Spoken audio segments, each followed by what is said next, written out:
अस्सलाम वालेकुम। आज जो हमारा टॉपिक है वो है क्लास फेलिसिनी। अच्छा, हम इससे पहले जो डिस्कस कर चुके हैं वो ट्राइकोफाइटा जो होते हैं उनको फर्दर सीड फॉर्मेशन की बेस पे जो है वो डिवाइड किया गया है कि कुछ जो होते हैं वो सीडलेस होते हैं, कुछ ग्रुप जो होते हैं वो सीडिड होते हैं। जो सीडलेस होते हैं उनको नॉन स्पर्मेटोफाइट कहते हैं और जो सीडिड होते हैं उनको स्पर्मेटोफाइट कहते हैं। अब अगर हम टेरोप्सिडा की बात करें तो इसमें 3 क्लासेस आती हैं, क्लास फेलिसिनी, क्लास जिम्नोस्पर्मी और क्लास एंजियोस्पर्मिया। अब देखें इसमें जो फेलिसिनी है वो सीडलेस होती है तो इसलिए ये नॉन स्पर्मेटोफाइट में आएगी। और फर्दर जो क्लासिफिकेशन है स्पर्मेटोफाइट, तो उसमें सिर्फ 2 क्लासेस आएंगी, एंजियोस्पर्मी एंड जिम्नोस्पर्मी और एंजियोस्पर्मी। क्लास फेलिसिनी की बात हम कर रहे हैं तो ये सीडलेस प्लांट्स होते हैं, लेकिन इनके अंदर जो है वो फोलियर स्पोरेंजिया मौजूद होता है जो कि फ्रॉन्ट्स के साथ अटैच होता है। ठीक है, जो फ्रॉन्ट्स के साथ अटैच होता है, आपको बिल्कुल डायग्राम में नज़र आ रहे होंगे कि वो कैसे लीफ के ऊपर जो है वो अटैच्ड फॉर्म में पड़े होते हैं।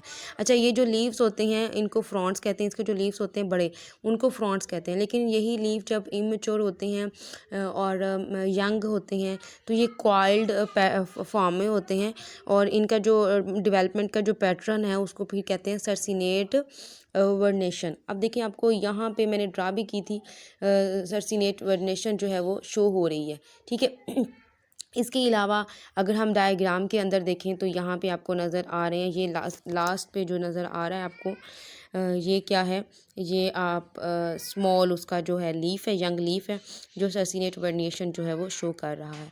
अच्छा जी, इसके बाद अगर हम इसके वेजिटेटिव जो है वो स्ट्रक्चर की, वेजिटेटिव कैरेक्टरिस्टिक की बात करें तो ये जो क्लास फेलिसिनी है जो कि फंस जिनको कहा जाता है, ये जो है शेड और मॉइस्चर लविंग होते हैं। इसके अलावा ये ड्राई कंडीशन में भी पाए जाते हैं। इसके अलावा ये हिल्स और प्लेन्स पर भी ग्रो करते हैं। इसके अलावा अगर देखा जाए तो ये एपिफिटिक नेचर भी रखते हैं, लाइक ये कि ट्री की जो बाक्स होती है उसके ऊपर भी ये ग्रो करते हैं। इसके अगर इनकी डिस्ट्रीब्यूशन की बात करें तो ये दुनिया भर में पाए जाते हैं और सबसे ज़्यादा जो इनकी प्रेजेंस होती है वो ट्रॉपिक्स एरिया में देखी जाती है। साइज़ में ये वेरी करते हैं और इनकी जो इंपॉर्टेंट एग्जाम्पल्स हैं वो आप सामने नज़र आ रही हैं आपको। डायोप्टेरस है, ट्रेडियम है, एडेंटियम है और प्टेरस है। अब इसकी हम सिर्फ एक एग्जाम्पल को डिस्कस करेंगे, एडियंटम को, और उसके तमाम जो वेजिटेटिव फीचर्स हैं, जो इनका लाइफ साइकिल है, अल्टरनेशन ऑफ जनरेशन है, अल्टरनेशन ऑफ हेट्रोमॉर्फिक जनरेशन जो है, हाइड्रोमॉर्फिक अल्टरनेशन ऑफ जनरेशन जो है उसको हम देखेंगे। अब एडियंटम की अगर बात करें तो ये जो मोस्ट वाल्स होती हैं वहाँ पे या फिर वाटर सोर्सेज कोर्सेज जो है वहाँ पे जो है वो ग्रो करते हैं।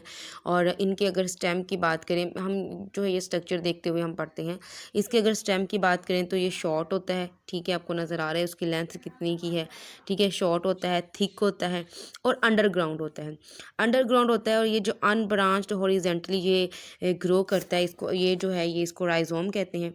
ये जो स्ट्रक्चर है इसको क्या कहते हैं, राइजोम कहते हैं। अब ये जो राइजोम होता है ये प्रोडक्टेड होता है बाय ब्राउनिश स्केल्स जिसको रेमिनेंट्स कहते हैं। आपको नज़र आ रहा होगा कि ये जो है ये राइजोम है और इस पे जो है वो स्केल्स जो है वो मौजूद होंगे, ठीक है, छोटी छोटी सी लेयर्स, ठीक है, जो जिससे इसके जो सरफेस है वो प्रोटेक्ट होगी। ठीक है, सेकेंड इसका जो फीचर है वो फाइब्रस एडवेंटेशियस रूट्स हैं। अच्छा, रूट्स की 2 टाइप्स होती हैं, टैप रूट होती है एक, रूट की 2 टाइप्स होती हैं, एक होती है टैप रूट और एक होती है एडवेंटेशियस रूट। टैप रूट होती है, अब देखिए लाइक ये हमारे पास एक है सीड। अब यहाँ पे सीड की जब जर्मिनेशन होती है तो यहाँ पे एक सीडलिंग जो स्टेज होती है, एक प्रीम्यूल निकल होता है, एक रेडिक्यूल निकल होता है। रेडिकल से जो है वो रूट्स निकलती हैं और प्रीम्यूल से जो है वो क्या होती हैं, शूट्स बन रही होती हैं। अब जो रूट्स डायरेक्टली रेडिकल से निकलती हैं उसको क्या कहते हैं, उसको कहते हैं टैप रूट। और जो डायरेक्टली रेडिकल से नहीं निकलती, किसी भी जगह से निकल सकती हैं, प्रीम्यूल से यहाँ से निकल सकती हैं, यहाँ से निकल सकती हैं, किसी भी जगह से निकलती हैं, उसको एडवेंटेशियस रूट्स कहते हैं। अच्छा, इसको फाइब्रस एडवेंटेशियस रूट्स क्यों कहते हैं, क्योंकि आप देख रहे हैं इसके स्ट्रक्चर को, आप गौर करें तो ये देखें स्मॉल साइज़ है इनका और इक्वल है और स्मॉल है, तो इस वजह से इसको adventitious roots, fibrous adventitious roots कहा जाता है। इसके जो फ्रॉन्ट्स होते हैं वो बड़े होते हैं, लाइक ये आपको नज़र आ रहे हैं, यहाँ पे आपको और ज़्यादा आवाज़ें नज़र आ रहे हैं, बड़े स्ट्रक्चर्स होता है, ठीक है, और पाइनेट से होते हैं, सही है। और पाइनियर्स ये है कि इनके अंदर पैरेलल वेनेशन होती है। यहाँ पे आपको क्लियर नज़र आ रही होती है, नज़र आ रही होगी, ये देखिए पैरेलल है, ठीक है, पैरेलल है, एक दूसरे की ओपोजिट नहीं है, पैरेलल ही जो है वो उसकी वेनेशन जो है वो नज़र आ रही है। ज़्यादा ब्रांचेस नहीं है सही, लेकिन ज़्यादा ब्रांच्ड नहीं है। ठीक हो गया। और इसमें क्या फ़ीचर है इसका, मॉर्फोलॉजिकली फ़ीचर अगर देखें, अच्छा जी, वो यंग लीफ का मैंने आपको बता दिया कि यंग लीफ जो होते हैं उसको फिडल हेड्स भी कहते हैं, सर्सिनेट वेनेशन शो करते हैं। इसके बाद ये रैकिस की बात कर रहे हैं और स्टाइप की, मतलब स्टाक की बात करें, ये जो रैकिस होते हैं ना, ये मतलब वो ब्रांचेज होती हैं जिसके साथ लीफ या फ्लावर जो है वो अटैच होता है। ठीक है, तो आपको ये नज़र आ रही है, ये क्या होती है, ये स्मूथ होती हैं, ब्लैक होती हैं, शाइनी होती हैं, और इन्हीं की वजह से इसको जो है वो मैडन हेयर फन भी कहा जाता है। मेडियन हेयर फंस मतलब मेडियन हेयर्स मतलब कवारी लड़की के बालों की तरह इसको तशबीह दी गई कि ये इतने खूबसूरत होते हैं, इतने हसीन होते हैं। इसके अंदर डाइकोटमस जो है वेनेशन होती है। इसका एक और करैक्टर होता है, वो सोरस होता है, ये सोरी होती है, जो कि ये सोरी जो है ये क्या कहते हैं, ये क्लस्टर ऑफ स्पोरेंजिया को कहते हैं। मतलब जब स्पोरेंजिया बहुत ज़्यादा इकट्ठे हो जाते हैं तो उसको क्या कहते हैं, सोरी कहते हैं। ये जो लीफलेट्स होती हैं, मतलब ये जो मार्जन्स होते हैं इसके लीव्स के, ठीक है, ये वहाँ पे बिल्कुल ये लास्ट पे ये जो मार्जन्स हैं, ये जो मार्जन्स हैं यहाँ पे जो है ये क्लस्टर जो है वो मौजूद होगा लीफलेट्स का, और यहीं पे जो है वो फिर स्पोर जो है वहाँ यहाँ से प्रोड्यूस होंगे। ठीक है, स्पोरेंशियम्स बनेंगे। ये करैक्टरिस्टिक होगी। फर्दर करैक्टरिस्टिक की हम बात करें, एक और है स्पोरेंशियम, ये रहा वो। ठीक है, आपको लाइफ साइकिल खुद ब खुद ही समझ आता रहेगा।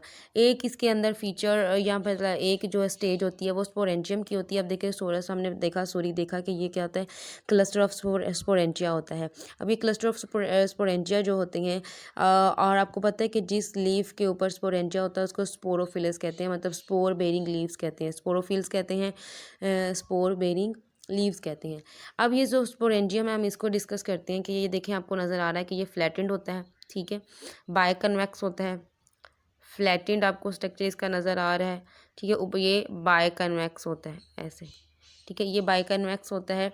और इसमें एक और फीचर, इसमें जो है 2 वॉल्स होती हैं, ठीक है, इसकी क्या है, 2 वॉल्स होती हैं, 2 वॉल्स होती हैं, कौन कौन सी, एक होती है ये एनुलस और एक होती है स्टोमियम। एनुलस जो होती है ये ज़्यादा थिक होती है, स्टोमियम जो होती है वो ज़्यादा थिक नहीं होती। ठीक है, 3 हिस्सा जो है वो एनुलस पर मुश्तमिल होती है और 1 हिस्सा जो है वो स्टोमियम होती है इसकी। अब देखें, जो एनुलस होती है वो हार्ड होती है स्टोमियम जो होती है वो थिन होती है।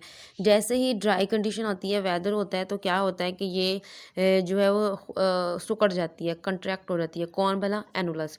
जैसे ही एनुलस कंट्रैक्ट करती है, सिकुड़ती है, तो जो स्टोमियम होता है वो ऑलरेडी ही थिन वॉल्ड होती है, तो वो क्या करती है, वो रैप्चर हो जाती है, मतलब वो फट जाती है। ठीक है, वो जब वो फटती है तो वहाँ से जो है वो स्पोर्स जो है वो डिस्पर्स हो जाते हैं। सही है, अब यहाँ पे स्पोर जो है वो डिस्पर्स हो जाते हैं, यहाँ पे म्योसिस होती हैं। ठीक है, स्पोर जो है वो नेक्स्ट फिर जो एक है गमीटोफाइट जनरेशन में कन्वर्ट हो जाते हैं, प्रोथैलस हैप्लॉइड गमीटोफाइट में कन्वर्ट हो जाते हैं। अगर हम इसको हैप्लॉइड को डिस्कस करें तो ये देखें, ये गमीटोफाइट इसकी स्टेज है, ये गमीटोफाइट है, ये प्रोथैलस होता है। प्रोथैलस ये ऑटोट्रॉफ होता है, मतलब अपनी खुराक खुद तैयार करता होता है, स्मॉल होता है, ये फ्लैट होता है और हार्ड शेप है, वो तो आपको नज़र ही आ रहा है। इसके अंदर ये नोच जो है वो मौजूद होती है। ठीक है, ये जो नोच होती है यही इसका ग्रोइंग पॉइंट होता है और इसकी जो लेंथ होती है वो तकरीबन 8 मिलीमीटर जो है वो होती है और ये हॉरिजेंटली जो है वो लीफ के सोइल के साथ जो है वो राइजाइड्स के ज़रिए अटैच होती है। ठीक हो गया। अब अगर हम बात करें फर्दर इस पे बात करें तो ये मोनेशियस होती है। मोनेशियस का मतलब क्या होता है, मोनेशियस का मतलब होता है कि ऐसा प्लांट, ऐसा स्ट्रक्चर जिसके ऊपर फीमेल और मेल दोनों ऑर्गन्स जो है वो मौजूद हो, मेल और फीमेल दोनों ऑर्गन्स मौजूद हो। अब इसके ऊपर ये जो मैच्योर प्रोथैलस होता है उसके ऊपर जो आर्चिगोनिया होती है वो बिल्कुल ये देखें नोच जो है उसके नीचे पाए जाते हैं, जबकि जो एंथ्रीडिया है वो राइजॉइड्स की तरफ जो है वो डिस्पर्सल फॉर्म में, स्कैटर्ड फॉर्म में जो है वो मौजूद है। ठीक है, ये आपको नज़र आ रहा है। जो एंथ्रीडियम है वो प्रोड्यूस करता है बहुत ज़्यादा स्पर्मेटोजॉइड, जैसे कि स्पर्म से ये देखें प्रोड्यूस करते हैं। ठीक है, स्पर्मेटोजॉइड जो कि मल्टीसेलिएटेड होते हैं और स्पाइरल होते हैं, ठीक है। इसके अलावा आर्चिगोनियम की बात करें तो ये आपको स्ट्रक्चर उसका नज़र आ रहा है कि ये उसकी वेंटर होती है, ये उसकी जो है वो नेक होती है, ठीक है।